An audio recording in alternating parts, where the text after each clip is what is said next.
The energy of control creates resistance, and many people that have controlling tendencies end up not only resisting them actually manifesting what they want, but also they end up repelling either love, they repel abundance, they repel new opportunities, because control is creating a dynamic of resistance. In this video, I'm going to show you the root cause of the control and offer in a perspective on healing it so that you can finally start trusting the flow of your life, trusting the universe, doing less, getting more from simply being in the right energy and in the right vibration. What if we found out that there is actually a root cause of control? There's a reason we may be controlling. We may be controlling in love. We may be wanting someone to text us back, things to happen a certain way. We might be at the same time wanting and obsessing about a job that we want, trying to control our friends and how they're showing up for us, our family. Now, here's the thing with control too. The more rules we have for how people need to be and how things need to happen in our life, the more resistance there is. Now, imagine we're more general. It's like, what would it be to have a good day? It's like, I wake up, I feel gratitude, and I just am doing XYZ. It's like real simple, right? But imagine it's like, for me to have a good day, I have to have my son or daughter do this. I have to have my mom text me this. I have to have this happen in this sequence, and people need to show up for me like this. And there's all these rules. It's going to be way less likely that you have a good day. Now, the thing with vibration and energy is how we feel translates into what we experience. So the more rules we have to what makes a good day, or the more rules we have for the way reality should work under the power and the energy of control, the more resistance there is, versus having a more general sense of being able to go with the flow. Because when we let go of control, we're able to relax. And when we relax, things happen in reality in a much easier way. So first off, just realize that control is a matter of letting go of the desire for that power. Control is like an ego desire. Now, let me first off say as well, this is a pattern that I am working at shedding, and I definitely have in my own life. There's aspects of my business. My business for me has been always like, my business in a way was my saving grace out of getting out of the 9-to-5 job that I worked selling women's shoes. I started making daily videos. I started having this work hard and kind of like focused mentality. And I had to do everything. I did my own thumbnail. I did my own editing. I did my own everything. And then eventually I kept growing and I'm like, man, I'm doing so much. And it was so hard for me to let go of control because I had this belief that nobody could do it as good as me. But guess what? That belief was there to keep the energy from childhood alive inside of me. And that's what we're talking about in this video when it comes to the root cause of control. Now, here's my theory on control. Here's what I've noticed in almost everyone I've talked to about control. And all my friends, we tend to attract each other. Like attracts like. So I got a lot of friends that also have these little control things, Control is related to the energy of trust. It's the other side of the coin.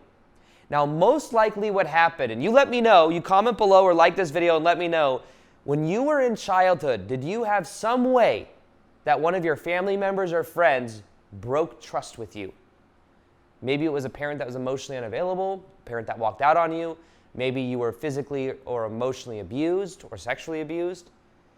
Many times the reason people have a control dynamic is because there was trust that was broken at a younger age, and then there was a decision that was made. There was a meaning that was made. Because remember, everything in our life has no built-in meaning other than the meaning we give it. But when we're kids, we make a meaning and we say, this means that I can't trust, therefore I must draw the energy and do it. So trust has been broken. So instead of trusting other people, instead of trusting the universe, it says, I only trust myself because I had to get myself out of shit experiences growing up.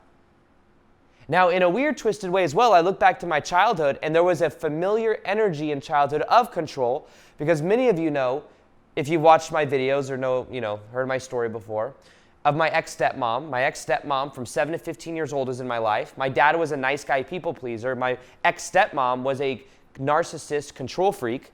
And what happens is She was controlling my brother and I. We weren't allowed to have friends. We had to earn going to like school even. Weren't allowed to watch TV. Like we had a very interesting childhood where normally we're just locked outside doing yard work all day. And really socially awkward and all this other stuff. But we're in this little box. My dad divorced her when I was 15 years old when he finally woke up. He's like, oh, we have all this freedom all of a sudden. And in that freedom, in not having to work outside all the time, in being able to watch television and eat enough food and start looking healthy and all this shit, guess what happened? I started to feel anxiety. They call this Stockholm Syndrome, but I remember feeling, even though I had to, my brother and I would have to watch television. We would watch television when they weren't home. And what we would do is one of us would be on the lookout by the window. One of us would have our remote with our finger on the previous channel button so that as soon as they came back, we push that button and run outside and continue to do yard work. Even though that was the control dynamic, there was something about that felt safe. It felt safe. I knew what my little box was. I knew what I was allowed to do and not allowed to do, and I felt safe in it. All of a sudden, I have all this anxiety. I'm allowed to do anything. I'm allowed to have friends. And it felt very felt very shaky, felt very uncertain. So what happened? Well, here's what happened for a while. What happened is, after my ex-stepmom left my life at 15, I attracted other people into my life that were very similar to my ex-stepmom. Very controlling, jealous even. And they gave me a little box to be in. I was like, oh my God, it feels so safe to be in this box. Thank you so much. And I was in that box. But then eventually, you guys want to know what I did? I created my own box. I created my own box. Because eventually I learned and I stopped, I forgave my ex-stepmom and some of those people fell out of my life that were trying to control me. And I started to make the choice, I control myself. I will have the perfect diet. I need to work my ass off all the time. I need to do this. I need everything to work out the way I want. And I would be obsessive about things. Because that was my little safety mechanism. That's what I felt safe in. And that's what kept me in this control mentality. And that's what I've realized is control is a desire for power. But if the power comes more from the ego, and it is so much burden on the ego's back, when there's a greater power at play. The greater power at play is your higher self flowing through you. It's your higher self helping you and realizing that your higher self is guiding you in different aspects of your life, whether you're aware of it or not. Let me give you another example. I just thought about this. Okay, so I found out today, let me just level out with you guys. So this last week or two, I was in the process of buying a house. I am now closing on the house tomorrow, which is great news. However, for this last week, I was dealing with all these ups and downs of figuring out this unshaky situation where I didn't know what was going to happen because there were all these technicalities. I'm not trying to brag here, but I already have 2 other houses and trying to figure out what I do with my life. And it was kind of up in the air whether I was for sure going to get this house because of the appraisal and all these different things, right? And I was in this mode of trying to control the situation, but what I had to realize is this is what I did. I had to keep just letting go. If it's meant to happen, it will happen. It felt very divinely orchestrated the way it happened. The way this house happened is I found this house that I really liked in the way it came up online or whatever. My real estate agent sent it to me, and I was like, ooh, this is perfect. The other 2 houses, one's in downtown Austin, Texas. The other's in Sedona, Arizona. I love them. However, I realized that I didn't want to live in Sedona because it was a little bit too far away from everything else.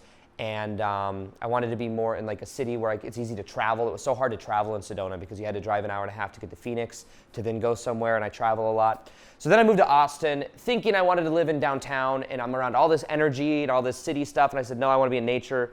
So now I am moving to that of a part of Austin that is very nature-y. I'm on 4 or 5 acres. I've got this huge view. I've got this beautiful, I'm excited about it.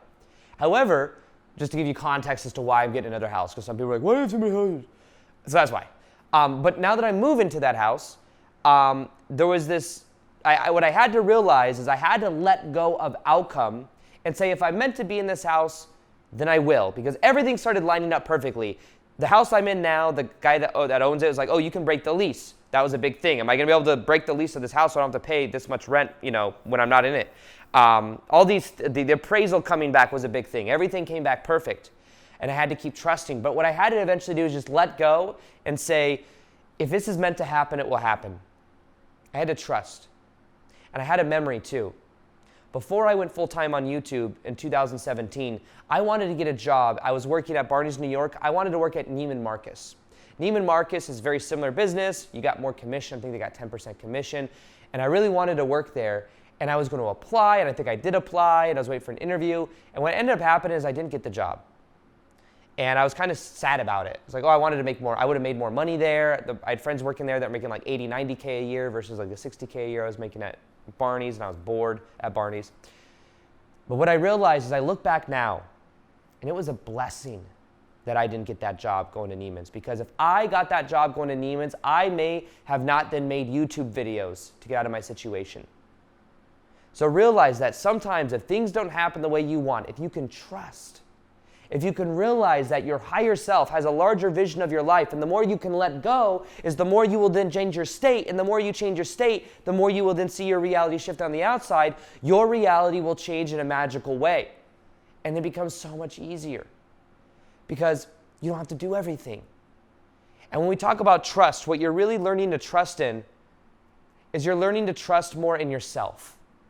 You're learning to trust in something greater than you. And when you realize it does take courage to trust, but you don't have to be in that inner child that may feel wounded, that may have felt like that trust was broken. You can reintegrate that and like start to develop this trust with the universe, with source energy, with God, whatever name you want to give, this greater energy than ourselves. And what you want to realize is you can develop a better relationship with the unknown. Most likely as kids, something happened that was out of your control, so you made a choice, I'm going to control. And your relationship with the unknown wasn't so great. How many of you guys like had parents that divorced? Maybe one of your parents divorced, and what happened is, it's like, this is out of my control. Why are my parents divorced? Am I not good enough? There's something that happened, and it's like, okay, I'm going to control life, and I'm going to make sure everything happens well. Well, guess what happens? It's very challenging to control relationships. Have you ever tried it? This person will feel this way about me and do this for me and do this, and this is how everything's going to go. It doesn't work that way. There has to be this like letting go. This letting go of outcome, this letting go of control, this letting go of the past meaning that we gave when we were kids. And start to develop a relationship with the unknown. My girlfriend has an interesting perspective on this because she's like, I love the unknown. She's like, I love the unknown. The unknown for me is like everything. It is where she finds safety in the unknown. Because I don't even actually know why. I need to ask her why. But her childhood was a little bit different. She had controlling parents. She had a little bit of controlling parents, but also her dynamic was a little bit different. But she's like, she's also more feminine, right? So she's in this feminine flow of like, timing. We just joke around it because time isn't necessarily her forte, But she's also just in this flow of like, she's in the flow of life. Everything will happen when it's meant to happen. And that's how she lives her life. And it works very well for her. But there's a lot of stuff I can learn from that because I'm like, oh, I can just let go. Be in the flow, have fun. It makes it so much easier. But unknown is also where all magic happens. The more I've trusted the unknown, the more good shit's happened in my life. Just the way it's worked. And then the more I've given it up and said, oh, source energy, God, whatever can help this to flow through, the more good things have happened. Now, another thing I noticed is that the future focus, a lot of times the control is trying to control the future. So the energy isn't in the present moment. The energy is on something that hasn't happened yet. That's a pattern from childhood, from trying to ease the anxiety of the safety net of trying to get everything to happen and control in a certain way. But the truth is, when you start being more present now, bringing the energy into the body, you start being here, you will notice that your life changes in so many ways. So the key is getting out of the rigidity, the control, the non-trust, and begin to trust a larger aspect of self. Begin to trust God, source energy, the higher self, whatever name you want to give this, to start to flow through. And as you do, and as you also start to heal your inner child, your whole entire life will begin to change. One of the most powerful meditations I have is on healing the inner child, where you energetically go to Kauai, Hawaii, bring forth the inner child, and heal the patterns of the past, which will change your present moment. If you haven't done that meditation yet, I highly recommend it. It's completely free. Go to aarondowdy.com/child or click the link in the description box below. And realize that for this whole process of surrendering and letting go, if you want to go deep and really shed this pattern for good, then watch this video right here on surrendering, letting go of control. It'll help you to do that in a very powerful way. Letting go is actually very easy when we allow it to be easy. Letting go is only hard because we believe that, one, it has to be hard, but the main reason